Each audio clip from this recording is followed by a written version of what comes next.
إن الحمد لله نحمده ونستعينه ونستغفره ونعوذ بالله من شرور أنفسنا ومن سيئات أعمالنا من يهده الله فلا مضل له ومن يضلل فلا هادي له وأشهد أن لا إله إلا الله وحده لا شريك له وأشهد أن محمدا عبده ورسوله صلى الله تعالى عليه وعلى آله وأصحابه وبارك وسلم يا أيها الذين آمنوا اتقوا الله حق تقاته ولا تموتن إلا وأنتم مسلمون يا أيها الناس اتقوا ربكم الذي خلقكم من نفس واحدة وخلق منها زوجها وبث منهما رجالا كثيرا ونساء واتقوا الله الذي تساءلون به والأرحام إن الله كان عليكم رقيبا يا أيها الذين آمنوا اتقوا الله وقولوا قولا سديدا يصلح لكم أعمالكم ويغفر لكم ذنوبكم ومن يطع الله ورسوله فقد فاز فوزا عظيما أما بعد فإن خير الحديث كتاب الله وخير الهدي هدي محمد صلى الله عليه وسلم وشر الأمور محدثاتها وكل محدثة بدعة وكل بدعة ضلالة وكل ضلالة في النار رب اشرح لي صدري ويسر لي أمري واحلل عقدة من لساني يفقه قولي اللهم انفعنا بما علمتنا وعلمنا ما ينفعنا وزدنا علما سبحانك لا علم لنا إلا ما علمتنا إنك أنت العليم الحكيم رب أوزعني أن أشكر نعمتك التي أنعمت علي وعلى والدي وأن أعمل صالحا ترضاه وأصلح لي في ذريتي إني تبت إليك وإني من المسلمين اللهم طهر قلوبنا من النفاق وأعمالنا من الرياء وألسنتنا من الكذب وأعيننا من الخيانة فإنك تعلم خائنة الأعين وما تخفي الصدور.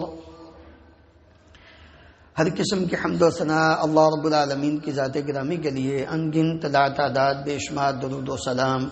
اس ہستی مقدس پر جن کا نام اسم گرامی محمد رسول اللہ صلی اللہ علیہ وآلہ وسلم ہے. حضرات، حق پر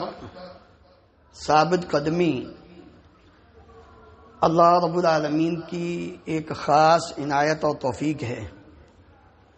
کہ انسان ہر حالت میں دین اسلام پر حق پر ثابت قدم رہے، اور مومن کی شان یہ ہے کہ اس کے حالات کیسے بھی ہوں، وہ تنگی کے ہوں، خوشی کے ہوں، غمی کے ہوں، آسانی کے ہوں، مصیبت کے وقت یا خوشحالی کے وقت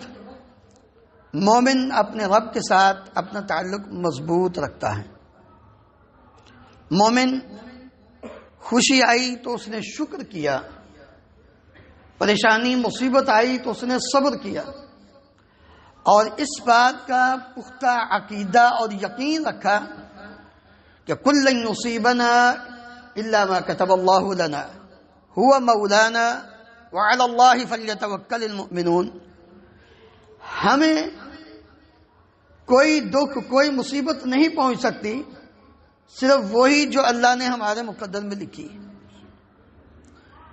جب انسان کا ایک مومن کا یہ عقیدہ بن جاتا ہے تو پھر ڈگمگاتا نہیں، بلکہ اس کے قدم اور مضبوط ہو جاتے ہیں، اس کی سوچ اور فکر اپنے رب کے ساتھ تعلق اور زیادہ مضبوط کر دیتی ہے کہ یہ جو کچھ بھی ہو رہا ہے رب العالمین کے حکم سے ہو رہا ہے، میں اپنی مرضی سے کچھ بھی نہیں کر سکتا۔ اس لیے اللہ رب العالمین نے اہل ایمان کے دل کی ہدایت کبھی اسی بات کو بیان کرتے ہوئے فرمایا ہے، ما اصاب من مصیبت الا باذن اللہ ومن یؤمن باللہ یہد قلبہ واللہ بکل شیء علیم۔ کوئی بھی مصیبت ہے وہ اللہ کے حکم سے آتی ہے، اور اللہ رب العالمین جس انسان کو اس بات پر پختہ ایمان نصیب فرما دے اس کا دل مطمئن ہو جاتا ہے، وہ سمجھ جاتا ہے کہ ہر چیز اللہ کے علم میں ہے، کوئی اللہ سے مخفی نہیں کہ یہ دنیا میں کیا ہو رہا ہے کیا نہیں ہو رہا ہے۔ مومن اپنے رب کے ساتھ اپنے آپ کو مضبوط کر لیتا ہے۔ اسی لیے اللہ رب العالمین فرماتے ہیں کہ بھروسہ بھی مجھ پر ہی کرو اور میرے ساتھ اچھا گمان رکھا کرو۔ رب کے ساتھ گمان انسان کا اچھا ہو تو پھر انسان وہ پریشان نہیں ہوتا، انسان کا اپنے رب پر توکل اور بھروسہ ہو تو پھر انسان ڈگمگاتا نہیں ہے۔ اللہ رب العالمین فرماتے ہیں وَمَن يَتَوَكَّلْ عَلَى اللَّهِ فَهُوَ حَسْبُهُ ان اللہ بالغ امرہ قد جعل اللہ لکل شیء قدرا۔ جس نے اللہ پر بھروسہ کیا پھر اللہ اسے کافی ہو جاتے ہیں، اور اللہ رب العالمین کا جو حکم ہوتا ہے نا وہی غالب آتا ہے، وہ پہنچتا ہے انتہا کو۔ انسان کی اپنی سوچ ہوتی ہے، تھوڑی سی سوچ ہوتی ہے، انسان اپنے آپ کے متعلق سوچتا ہے، لیکن رب العالمین کا جو حکم ہوتا ہے اس کا جو آرڈر ہوتا ہے وہی اصل ہے۔ اور اللہ رب العالمین جانتے ہیں کہ میں نے کس جگہ پہ کیا کرنا ہے، تقدیر پہلے سے لکھی جا چکی۔ ابو ہریرہ رضی اللہ عنہ بیان کرتے ہیں نبی کریم صلی اللہ علیہ وسلم نے فرمایا حدیث قدسی میں یقول اللہ تعالی انا عند ظن عبدی بی، میں اپنے بندے کے گمان کے مطابق اس کے ساتھ ہوتا ہوں، میرے متعلق جیسا کسی انسان کا گمان ہوتا ہے میں بھی اس کے ساتھ اسی طرح کا معاملہ کرتا ہوں۔ وَأَنَا مَعَهُ إِذَا ذَكَرَنِي، جب انسان اللہ رب العالمین کو کہتے ہیں مجھے یاد کرتا ہے تو میں اپنے بندے کے ساتھ ہوتا ہوں۔ اب ہمیں دیکھ لینا چاہیے کہ ہم خوشی میں اپنے رب کو کتنا یاد کرتے ہیں، پریشانی میں مصیبت میں اپنے رب کو کتنا یاد کرتے ہیں۔ لہذا موجودہ حالات کے پیش نظر ایمان والوں کو جس بات کا حکم دیا گیا ہے یا ایھا الذین آمنوا اطیعوا اللہ واطیعوا الرسول واولی الامر منکم، اللہ کی اطاعت کرو، اللہ کے رسول صلی اللہ علیہ وآلہ وسلم کی اطاعت کرو، اور ان دونوں کی اطاعت میں رہتے ہوئے کتاب و سنت کی روشنی میں اپنے وقت کے حکمران امیر کی بھی بات کو تسلیم کرو۔ ہاں کتاب و سنت کے خلاف اگر وہ کوئی بات کہتے ہیں تو اس پر عمل نہیں، لیکن اگر دین اسلام کے ساتھ متضاد نہیں، ٹکراتی نہیں بات ان کی، تو پھر ان کی بات کو قبول کرنا چاہیے، اسی میں ہی عوام کی اور انسانوں کی خیر ہے۔ اس لیے آپ جانتے ہیں موجودہ جو صورتحال چل رہی ہے اس میں آج کل بڑا شوق ہے تصویریں بنانے کا، ویڈیو بنانے کا، بہت بڑا نقصان ہے، کبھی بھی ایسی حرکت نہیں کرنی چاہیے۔ یہ میں نہیں کہہ رہا، یا موجودہ حکومت نہیں کہہ رہی، قرآن کہہ رہا ہے۔ ذرا غور فرمائیں اللہ رب العالمین کیا فرماتے ہیں، وَإِذَا جَاءَهُمْ أَمْرٌ مِّنَ الْأَمْنِ أَوِ الْخَوْفِ أَذَاعُوا بِهِ وَلَوْ رَدُّوهُ إِلَى الرَّسُولِ وَإِلَى أُولِي الْأَمْرِ مِنْهُمْ لَعَلِمَهُ الَّذِينَ يَسْتَنبِطُونَهُ مِنْهُمْ وَلَوْلَا فَضْلُ اللَّهِ عَلَيْكُمْ وَرَحْمَتُهُ لَاتَّبَعْتُمُ الشَّيْطَانَ إِلَّا قَلِيلًا۔ جو کمزور ایمان والے لوگ ہوتے ہیں نا، جو ڈگمگاتے ادھر ادھر، یہ ان کی کیفیت بیان کی جا رہی ہے۔ وہ سمجھتے ہیں کہ ہم جو کہہ رہے ہیں وہ ٹھیک کر رہے ہیں، حالانکہ رب العالمین کیا فرماتے ہیں، جب ان کے پاس کوئی خبر آتی ہے امن کی یا خوف کی تو بغیر سوچے سمجھے اس کی تحقیق اس کو نشر کر دیتے ہیں، پھیلا دیتے ہیں۔ اذاعہ ریڈیو کو کہتے ہیں، ریڈیو اس جگہ پہ چلتا ہے اور پوری دنیا کی آواز اس کے اندر آتی ہے۔ یہ اس وقت رب العالمین نے اذاعہ کا لفظ استعمال کیا جب یہ وسائل نہیں تھے، اس وقت وہ خبر کو بغیر سوچے سمجھے پھیلا دیتے۔ حالانکہ رب العالمین کیا فرماتے ہیں، جب آئی تھی نا، اگر وہ اس خبر کو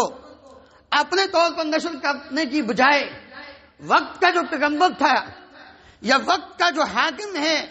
جو ذمہ دار ہے تمام معاملات کا، اس تک وہ پہنچا دیتے تو لعلمہ الذین یستنبطونہ منہم، اس کی جو اصل حقیقت تھی، اصل چیز تھی، وہ اس کو پا لیتے جن کو اللہ رب العالمین نے یہ ملکہ عطا کیا ہوتا ہے کہ وہ پوری اپنی حدود پر نظر رکھے ہوئے معاملات کو سمجھ رہے ہوتے ہیں کہ یہاں ہم نے کون سا قدم اٹھانا ہے، کون سا نہیں اٹھانا۔ حالات کے مطابق نبی کریم صلی اللہ علیہ وسلم بھی اس وقت عام گفتگو کو ڈائریکٹ نہیں کیا کرتے تھے کہ ہم نے فلاں علاقے میں جانا ہے۔ کیوں؟ اس لیے کہ عین ممکن ہے کہ کوئی ایسا انسان جس کا ایمان مضبوط نہ ہو اور وہ اپنے ذاتی مفاد کی خاطر وہ دشمن کو وہ بات بتا دے اور اس سے نقصان ہو جائے۔ اس لیے میرے محترم بھائیوں، بڑی احتیاط، اور اس سے جہاں ایک ملک کا نقصان ہو سکتا ہے، انسان کی اپنی جان کا بھی نقصان ہو سکتا ہے۔ ابھی 2-3 دن پہلے کی بات ہے، 2-3 دن پہلے کی بات ہے، جب یہ بات عام ہو گئی کہ اب زیادہ باہر نہ نکلو، 3 لڑکے باہر نکلے افطاری کرنے، ویڈیو بنائی، تصویریں بنائی، ادھر سے پتہ چل گیا، آگے پکڑ لیا موبائل نے۔ جب پکڑے گئے، اب ظاہر بات ہے کہ یہ نیشنل سیکورٹی کا مسئلہ ہے، خراب ہوگی، گیم ساری ختم، مستقبل کیا سوچا تھا، کیا ہونا تھا، کیا ہو گیا۔ تو اگر انسان اللہ رب العالمین کے اس فرمان کے مطابق اپنے آپ کو کنٹرول میں رکھے تو اللہ رب العالمین فرماتے ہیں وَلَوْلَا فَضْلُ اللَّهِ عَلَيْكُمْ وَرَحْمَتُهُ، اگر اللہ کا فضل اور اس کی رحمت نہ ہوتی لَاتَّبَعْتُمُ الشَّيْطَانَ إِلَّا قَلِيلًا، تم سارے کے سارے شیطان کے پیروکار بن جاتے۔ اس لیے میرے محترم بھائیوں، ہمیں رب العالمین کے فرمان کے مطابق اپنی زندگی بسر کرنی ہے، کیونکہ سب سے بہترین حفاظت کرنے والی ذات وہ اللہ رب العالمین کی۔ اللہ تعالیٰ فرماتے ہیں فَاللَّهُ خَيْرٌ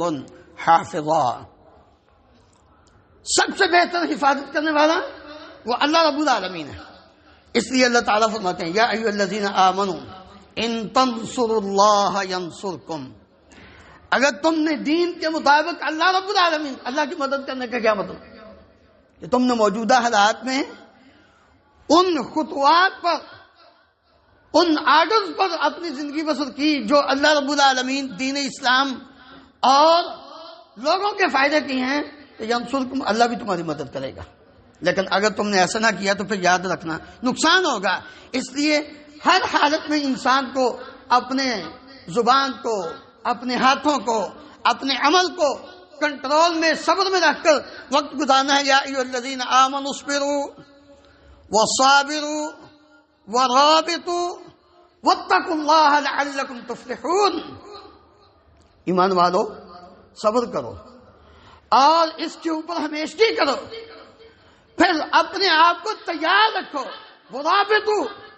کسی بھی ناگہانی حالت کے پیش نظر اپنے آپ کو تیار رکھو۔ ہوگا کیا؟ واتقوا اللہ لعلکم تفلحون، جب تم اللہ رب العالمین سے ڈرتے ہوئے ان چیزوں پر عمل کرو گے تو تم کامیاب ہو جاؤ گے۔ مرابطین، جلد باز نہیں،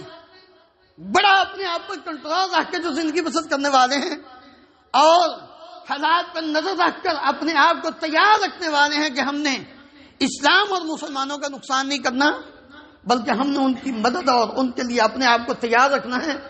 نبی کریم صلی اللہ علیہ وسلم فرماتے ہیں، سعد بن سعد رضی اللہ عنہ بیان کرتے ہیں، اپنا رباط یوم فی سبیل اللہ خیر من الدنیا وما علیہا، ایک دن اللہ کے راستے میں اپنے آپ کو تیار کر کے رکھنا دنیا اور دنیا کے اوپر جو کچھ ہے سے بہتر ہے۔ وَمَوْضِعُ صَوْتِ أَحَدِكُمْ مِنَ الْجَنَّةِ خَيْرٌ مِنَ الدُّنْيَا وَمَا فِيهَا، ایک کوڑے کی جگہ جنت میں کسی کو مل جائے، یہ دنیا اور جو کچھ دنیا میں ہے، یہ دنیا کے لالچ میں آ کر انسان ایسی حرکت نہ کرے کہ جس سے نقصان ہو جائے، آخرت کی فکر کرے تو وہ دنیا سے بہتر ہے ایک کوڑے کی جگہ۔ وَالرَّوْحَةُ يَرُوحُهَا الْعَبْدُ فِي سَبِيلِ اللَّهِ أَوِ الْغَدْوَةُ خَيْرٌ مِنَ الدُّنْيَا وَمَا عَلَيْهَا، صبح کے ٹائم تھوڑا ٹائم یا رات کے پچھلے ٹائم تھوڑا وقت انسان اللہ کے راستے میں نکلتا ہے، نبی صلی اللہ علیہ وسلم فرماتے ہیں یہ دنیا اور دنیا کے اوپر جو کچھ ہے اس سے بہتر ہے۔ اس لیے ہمیں اس وقت ہر وہ چیز اس سے اجتناب کرنا ہے جس سے امن میں خلل واقع ہو، ملک کا نقصان ہو، ہماری اپنی جان کا نقصان ہونے کا اندیشہ ہو، تاکہ ہم ایک تو اللہ رب العالمین کے دین اس کو سامنے رکھ کے اپنے رب کا کثرت سے ذکر کریں، اس کو یاد کریں، اللہ تعالیٰ کی یاد میں اپنا وقت گزاریں۔ ظاہر بات ہے ایک گھٹن ہے، لیکن اس گھٹن کو رب العالمین نے ہی دور کرنا، اور وہ ایسے ہی ہے کہ جب ہم اپنے رب کو یاد کریں گے اللہ رب العالمین مجھے اور آپ کو عمل کرنے کی توفیق عطا فرمائے۔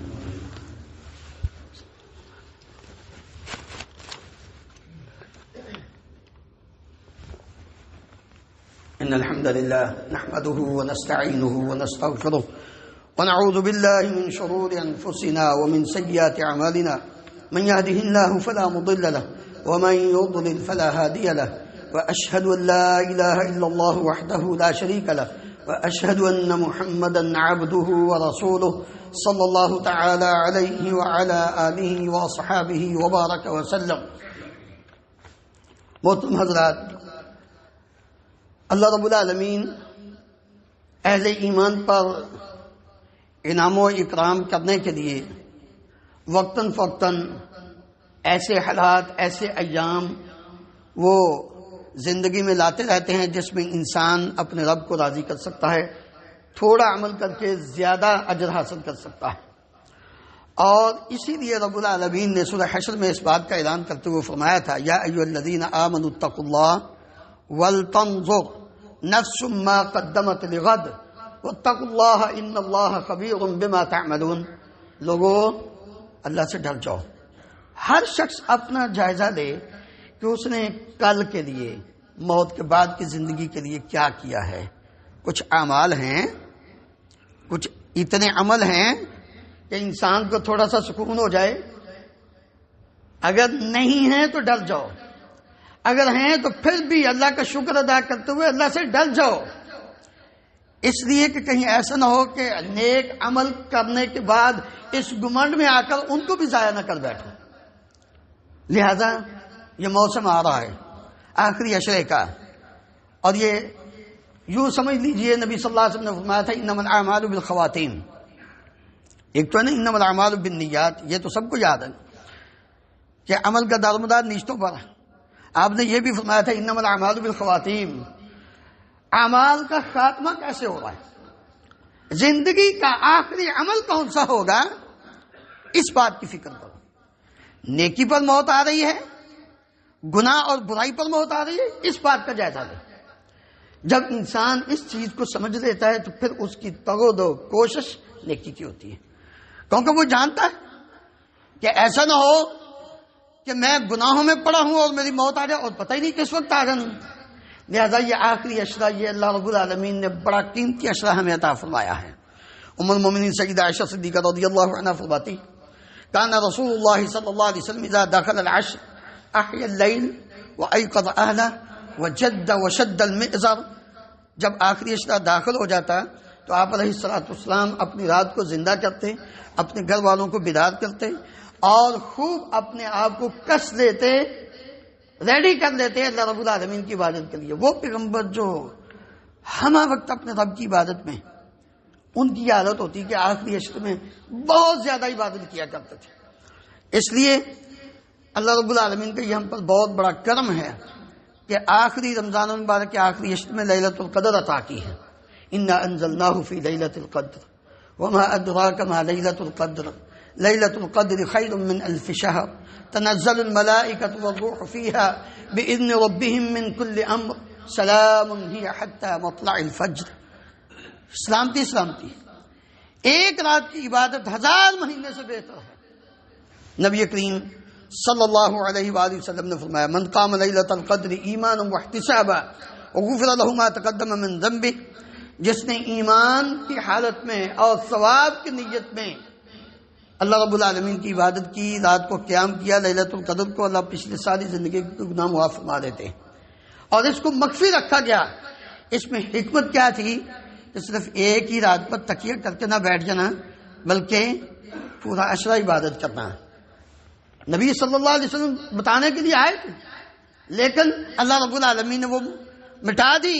جھگڑے کا نقصان دیکھیے، عبادہ بن صامت رضی اللہ عنہ بیان کرتے ہیں کہ نبی صلی اللہ علیہ وسلم نکلے تاکہ ہمیں لیلۃ القدر بتائیں کہ یہ رات ہے، تو جب آپ آئے تو دیکھا دو بندے مسلمان مومن وہ لڑ رہے تھے، آپ ان کے درمیان صلح کرانے لگے. فرفعت وعسى ان يكون خيرا لكم، نبی صلی اللہ علیہ وسلم نے فرمایا پھر یہ رات مجھے بلا دی گئی اور یہ اس میں بھی تمہارے لیے بہتر ہے، لہذا تم فلتمسوها في التاسعة والسابعة والخامسة، تم 29 کی، 27 کی، 25 کی رات کو تلاش کرو. اور اسی طرح نبی کریم صلی اللہ علیہ وسلم نے یہ فرمایا تھا کہ لوگوں کے لیے آسانی کرو، تنگی نہ کرو، خوشخبری سناؤ، نفرت نہ پیدا کرو، اس لیے کہ انسان کی زندگی میں اور خصوصاً دین اسلام میں اللہ رب العالمین نے آسانی رکھی ہے، تنگی نہیں رکھی. تو انسان کوشش کرے اللہ رب العالمین کی قولی، بدنی، مالی عبادت جہاں پہلے رمضان میں کرتے ہیں، آخری عشر میں زیادہ سے زیادہ کریں، تاکہ یہ جو موسم طاعت ہے، اللہ تعالیٰ کی اطاعت و فرمانبرداری کا موسم ہے، اس پہ زیادہ سے زیادہ اجر اور ثواب مل سکے. اللہ رب العالمین مجھے اور آپ کو عمل کرنے کی توفیق عطا فرمائے اور امت مسلمہ کے حال پر رحم فرمائے. بیماروں کے لیے دعا کی درخواست ہے اور اسی طرح فوت شدگان کے لیے بھی. ان اللہ و ملائکتہ یصلون علی النبی یا ایھا الذین آمنوا صلوا علیہ وسلموا تسلیما. اللهم صل علی محمد وعلی آل محمد كما تحب وترضى. اللهم اغفر لنا وللمؤمنین والمؤمنات والمسلمین والمسلمات الاحیاء منهم والاموات. اللهم اشف مرضانا ومرضى المسلمين، اذهب الباس رب الناس واشف انت الشافي، لا شفاء الا شفاؤك شفاء لا يغادر سقما. اللهم اشفهم بشفائك وداوهم بدوائك. اللهم انصر الاسلام والمسلمين. اللهم اعز الاسلام والمسلمين واذل الشرك والمشركين. اللهم اهلك النفاق والمنافقين. اللهم احفظ بلادنا وبلاد المسلمين. اللهم آمنا في اوطاننا واجعل هذا البلد آمنا مطمئنا رخاء سخاء وسائر بلاد المسلمين. سبحان ربك رب العزة عما يصفون وسلام على المرسلين والحمد لله رب العالمين.